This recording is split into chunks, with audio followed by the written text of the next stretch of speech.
Welcome to Lost in the Woods, a 15-day countdown to the worldwide release of The Legend of Zelda Breath of the Wild. In this series, I'm dissecting one game from the Zelda franchise every day with the goal of separating the core Zelda game elements from the fluff. I'll show you how Breath of the Wild is the culmination of 30 years worth of Nintendo defining, losing, rediscovering, and finally perfecting exactly what makes a Zelda game great.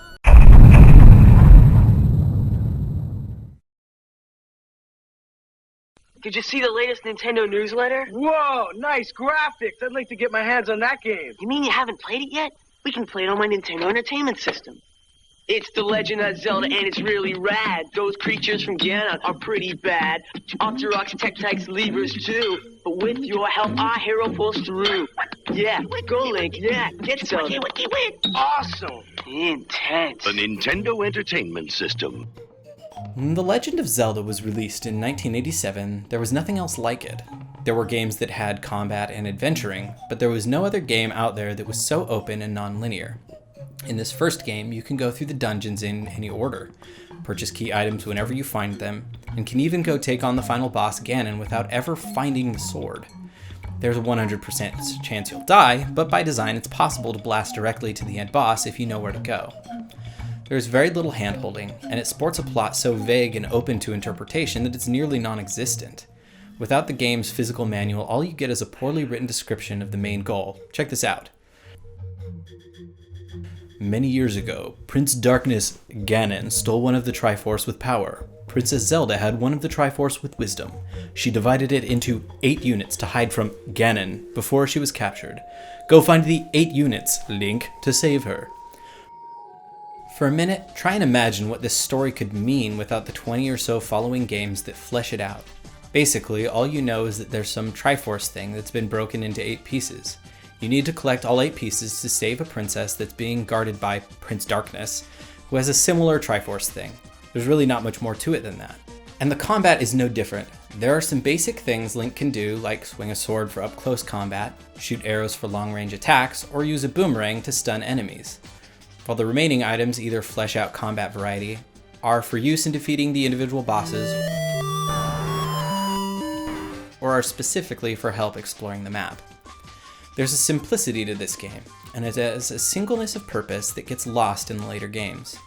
What's cool is that it was made this way on purpose. Shigeru Miyamoto, the lead designer, said that he wanted to capture the feeling he had as a young boy exploring the woods around Kyoto. When I was a young child, he said, I went hiking and found a lake. It was quite a surprise for me to stumble upon it. When I traveled around the country without a map, trying to find my way, stumbling on amazing things as I went, I realized how it felt to go on an adventure like this. And that, my friends, is what makes a Zelda game a Zelda game. The Legend of Zelda was made from the ground up to capture that feeling of discovery and adventure through non-linear exploration. That's the core of Zelda and is the measuring stick that the rest of the series will be compared to. Look at the connection between what Miyamoto wanted Zelda to be and what they ended up building. The Legend of Zelda expertly captures the excitement of exploring and not knowing what's around the next corner. All of the game mechanics support the core. Items key to defeating bosses are haphazardly strewn around the map, meaning you have to find them through exploring the world. Enemies make the world feel alive, but the combat is simple and all the enemies follow specific patterns. Learning how to navigate the enemies is just an extension of exploring the elements of the world. However, this lack of handholding is not for everyone. During development, players would get confused about where to go and how to find things. In most cases, Nintendo stuck to their guns and chose not to appease those players. For example, originally the sword was already in your inventory. This made sense from a design standpoint, but the immediate focus on combat led many players away from focusing on the core, the exploration. So Nintendo took the sword out of your inventory and put it into the nearest cave, requiring the player to explore a bit before they could jump into the familiar arcade-style combat. It's a subtle shift in focus, but it supports the core better. That shift put players into the mind frame that they needed to look around the world rather than just dive into combat. But in other ways, Nintendo did choose to help those frustrated players. Littered throughout the game are a series of caves inhabited by an old man who gives hints about where to go or how to beat a particular boss. It's not heavy-handed, and subtly gives the player permission to ask for help, whether that's from friends, the Nintendo newsletter, or simply following the hints from the old man himself. Take this, Nintendo is saying. It's dangerous to go alone.